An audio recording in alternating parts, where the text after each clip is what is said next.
Parks and art in parks can be so much more powerful than either one of those things alone.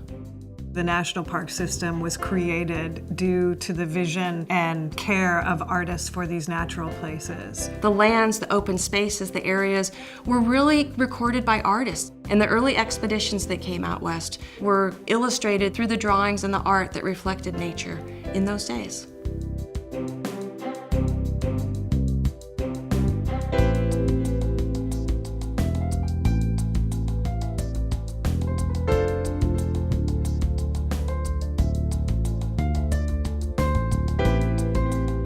The amazing thing about working with artists in the parks is that they consistently show us new ways of seeing the environment.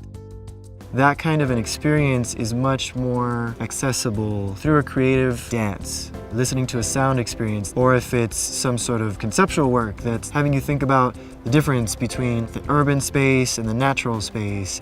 So it's really about sharing new stories that are less accessible, but also giving people a chance to bring their own stories and bring their own meaning to a space. We had Ai Weiwei on Alcatraz. The diversity that came with that experience was opinions around incarceration. So it allows people to have a more diverse experience in a location that is sometimes set aside for almost a single significance. So part of the second century of the National Park Service is inviting new generations to national parks, individuals who haven't had the resources to take 2 weeks off of work and travel to Mount Rainier. A bird blind that's at the Columbia River Gorge presents the story of the Lewis and Clark expedition without being told on this day they did this and this. And you're surrounded by all these birds just around you inside of a bird blind. It's such a beautiful experience and a really good way to understand what the Lewis and Clark expedition really saw.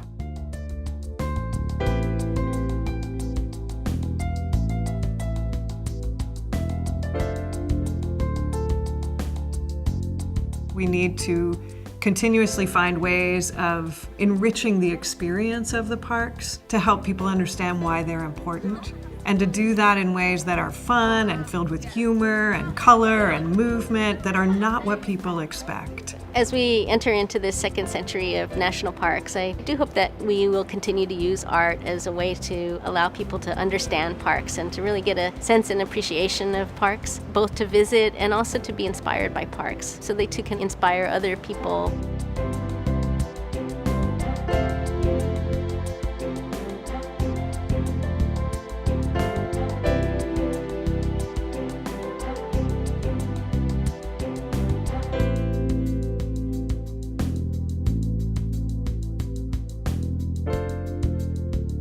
People are more interested, there's more to see, there's more to do. What are the deeper stories that we've really forgotten in this place? What kind of memory does the place itself hold? How can you listen for those?